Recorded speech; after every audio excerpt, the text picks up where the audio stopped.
ஃபஸ்ட்டாக இந்த ஒரு வீடியோவை நீங்கள் பார்த்துருங்க. அப்போ தான் இந்த ஒரு வீடியோ புரியும். இந்த ஒரு வீடியோவில் ஒரு விமானம் பார்த்திங்கன்னா டேக் ஆஃப் ஆகுதுங்க. டேக் ஆஃப் ஆனக்கப்புறம் ஏதோ வண்டியில் உள்ள டயர் பிடுங்கிட்டு போகிற மாதிரி அந்த ஒரு விமானத்தோட டயர் பார்த்திங்கன்னா பிடுங்கிக்கிட்டு போயிடும். அந்த ஒரு காணொலியை நீங்களே பாருங்கள்.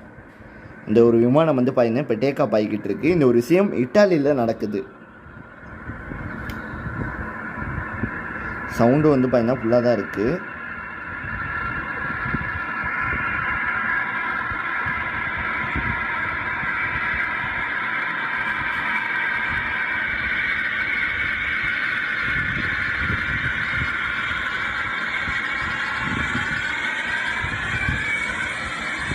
இந்த டயர் போயிடுச்சு பார்த்தீங்களா?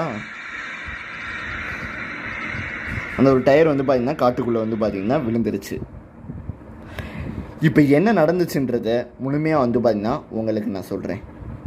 இட்டாலி நாட்டில் தான் இந்த ஒரு சம்பவம் நடக்குது. இட்டாலி நாட்டில் பார்த்தீங்கன்னா 11ஆம் தேதி டெரைட்டோ அப்படின்ற ஒரு விமான நிலையம், ப்ரொனன்சியேஷன் தப்பாக இருந்துச்சுன்னா சத்தியமாக மன்னிச்சிருங்க ஓகேவா. டெரைட்டோ அப்படின்ற விமான நிலையத்திலிருந்து ஒரு விமானம், இந்த ஒரு விமானம் எந்த வகைங்கன்னா Boeing 747 இந்த ஒரு வகையை சேர்ந்த இந்த ஒரு விமானம். இந்த ஒரு விமானம் பார்த்தீங்கன்னா அமெரிக்கா நாட்டை சேர்ந்தது ஓகேவா, அமெரிக்கா கம்பெனி சேர்ந்தது. இந்த ஒரு விமானம் இட்டாலியிலிருந்து அப்படியே அமெரிக்காவை நோக்கி பார்த்தீங்கன்னா கிளம்பி இருக்கு. அப்போ ஃப்ளைட் பார்த்தீங்கன்னா இட்டாலி ஏர்போர்ட்லேருந்து அப்படியே டேக் ஆஃப் ஆகி அப்படியே கொஞ்சம் நேரத்திலேயே பார்த்தீங்கன்னா விமானத்தோட டயர் இருக்கு பார்த்தீங்கன்னா, அந்த டயர் பார்த்தீங்கன்னா எப்படி படத்தில் காட்டுற மாதிரி வண்டியோட டயர் எப்படி கலந்துக்கிட்டு போகும் அது மாதிரி பார்த்தீங்கன்னா விமானத்தோட டயர் பார்த்தீங்கன்னா அப்படியே தீ பிடிச்சி கலண்டு பார்த்தீங்கன்னா ஒரு காட்டுக்குள்ளே விழுந்துருது. இந்த ஒரு வீடியோ எடுக்கிறாரு, அதை அப்லோட் பண்ணுறாரு, அது ட்ரெண்டிங்காகவும் பார்த்தீங்கன்னா போகுது. இதுக்கடுத்து எனக்கு ஒரு சந்தேகம் ஆயிடுச்சு. ஏன்னா இந்த ஒரு விமானம் என்னடா ஆச்சு, இது கரெக்டாக லேண்ட் ஆச்சு, டயரே இல்லாமல் எப்படிதான் இந்த ஒரு விமானம் லேண்ட் ஆகும்? விமானத்துக்கு காடு தானே ரொம்ப முக்கியம். ஏன்னா டயர் இல்லாமல் விமானத்தால் லேண்டே ஆக முடியாது. என்னடா ஆச்சு அப்படி இப்படின்னு யோசிச்சுக்கிட்டு இருந்தேன்.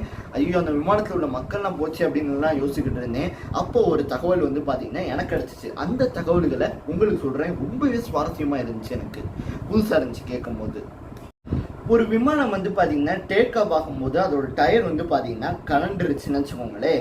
அந்த ஒரு விமானத்தில் இருக்கக்கூடிய ஒரு சில கருவிகள் பார்த்தீங்கன்னா பைலட்டுக்கு ஒரு மெசேஜ் அனுப்பிச்சிருப்பா. ஏப்பா பைலட்டு, நம்மளோட விமானத்துலேருந்து ஒரு டயர் பார்த்தீங்கன்னா பிச்சுக்கிட்டு போயிடுச்சு, அதனால சேஃப்டியாக இருங்க அப்படின்னு பைலட்டுக்கு ஒரு மெசேஜ் அனுப்புமா. பைலட் என்ன பண்ணுவார் தெரியுமா? பைலட் அந்த ஒரு மெசேஜை பார்த்தீங்கன்னா ஏர் கண்ட்ரோலர் இருக்காங்க பார்த்தீங்கன்னா, விமான கட்டுப்பாட்டு அறை, அவங்களுக்கு டிரான்ஸ்ஃபர் பண்ணுவார். விமான கட்டுப்பாட்டு அறை பார்த்தீங்கன்னா ஏர்போர்ட்டுக்கு பார்த்தீங்கன்னா டிரான்ஸ்ஃபர் பண்ணுவாங்களாம். அதுக்கடுத்து பார்த்தீங்கன்னா ஒரு மீட்டிங் பார்த்தீங்கன்னா போடப்படும் அப்படின்னு சொல்கிறாங்க. அதாவது இது ஒரு 2 வகையாக பார்த்தீங்கன்னா பிரிப்பாங்கன்னா, 2 வகை எப்படின்னா, ஃபஸ்ட்டு இந்த ஒரு இப்போ இந்த ஒரு விமானம் பார்த்தீங்கன்னா பறந்துச்சுல இட்டாலியில், அந்த ஒரு டயர் போகுச்சுல. இப்போ இந்த ஒரு விமானத்துக்கு இந்த கலண்டு விழுந்த டயர் ரொம்ப முக்கியமான ஒரு டயராக, இந்த டயர் இல்லாமல் ஃப்ளைட்டை லேண்டே பண்ண முடியாதா, இல்லை இந்த டயர் இல்லாமலே ஃப்ளைட்டை லேண்ட் பண்ண முடியுமா அப்படின்னு சொல்லிட்டு ஒரு மீட்டிங் பார்த்தீங்கன்னா ஏர்போர்ட்டில், இட்டாலி ஏர்போர்ட்டில் பார்த்தீங்கன்னா ஒரு பிளானை பார்த்தீங்கன்னா போடுவாங்களாம். அப்போ பைலட்டே கேட்பாங்கன்னா மற்ற டயர்கள்லாம் கரெக்டாக இருக்கா, இந்த ஒரு விமானம் மற்ற எல்லாமே கரெக்டாக இருக்கா அப்படின்னு சொல்லிட்டு பார்த்தீங்கன்னா கேட்பாங்களாம். அப்படிதான் இந்த ஒரு விமானத்திலே கேட்டிருக்காங்க. ஆக்சுவலாக இட்டாலியிலேருந்து அந்த Boeing 747 வகையை சேர்ந்த விமானம் பார்த்தீங்கன்னா ஒரு சரக்கு விமானம். அதில் பைலட்டும் சரக்கு தான் பார்த்தீங்கன்னா இருக்குது. நல்ல மக்கள் பார்த்தீங்கன்னா இல்லை ஓகேவா.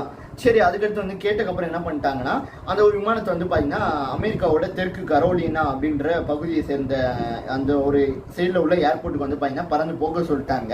நீங்கள் ஈஸியாக லேண்ட் பண்ணிடலாம். ஏன்னா அந்த ஒரு விமானத்தில், அதாவது அந்த டயர் பிடிங்கிருச்சு, அந்த வீடியோவில் காட்டப்பட்ட அந்த ஒரு விமானத்தில் கிட்டத்தட்ட 18 டயர் பார்த்தீங்கன்னா இருக்குதான்.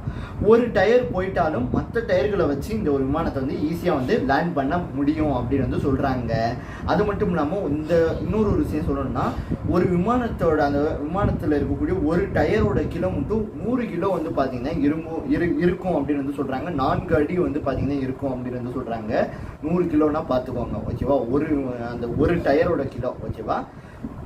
அதுக்கடுத்து இன்னொரு வகை என்ன அப்படின்னா, ஒருவேளை பைலட் பார்த்தீங்கன்னா சொல்கிறாரு, இல்லைங்க இப்போ அந்த கலண்டு விழுந்த டயர் இந்த ஒரு விமானத்துக்கு ரொம்ப முக்கியமான விஷயம், அந்த ஒரு டயர் கிடைச்சாட்டா விமானத்தை லேண்ட் பண்ண முடியாதுன்னு பைலட் சொல்கிறாருன்னா, உடனே இட்டாலி ஏர்போர்ட் பார்த்தீங்கன்னா என்ன பண்ணுவாங்கன்னா, அந்த ஃப்ளைட் பார்த்தீங்கன்னா அடுத்து லேண்ட் ஆக போகிற இடம் எதுவோ அந்த இடத்துக்கு பார்த்தீங்கன்னா ஏர்போர்ட்டுக்கு விஷயத்தை வந்து பார்த்தீங்கன்னா சொல்லிடுவாங்கன்னா ஒரு எமர்ஜென்சி அறிவிச்சு அந்த ஒரு விமானத்தை வந்து குறைந்த டேமேஜோட வந்து அந்த ஒரு விமானத்தை வந்து எப்படி லேண்ட் பண்ணுறது, மக்களுக்கெல்லாம் எப்படி காப்பாற்றுறேன்னு சொல்லி எமர்ஜென்சியாக பண்ணி அந்த மாதிரி விமானத்தை வந்து காப்பாற்றுவாங்க. இதுதான் வந்து நடக்கும். பட் நம்ம வீடியோவில் பார்த்த விமானம் வந்து சேஃபாக வந்து பார்த்தீங்கன்னா தெற்கு கரோலினால அதோட டிசிஷனை வந்து பார்த்தீங்கன்னா இது பண்ணிடுச்சு, போயிடுச்சு, சென்றடைந்தது. ஈஸியாக வந்து பார்த்தீங்கன்னா லேண்ட் ஆயிடுச்சு. ஏன்னா 18 டயரு, அதனால் வந்து ஈஸியாக வந்து லேண்ட் ஆயிடுச்சு. நீங்கள் இந்த ஒரு விஷயத்தை இப்போ தான் கேள்விப்படுறீங்களா அப்படின்றது கீழோட கமெண்ட்டில் கமெண்ட் பண்ணுங்கள். வீடியோவில் தான். நன்றி, வணக்கம். ஜெய்ஹிந்த், ஜெய்ஹிந்த், வந்தே மாதரம். உங்களோட கருத்தை தாராளமாக கமெண்ட் பண்ணுங்கள்.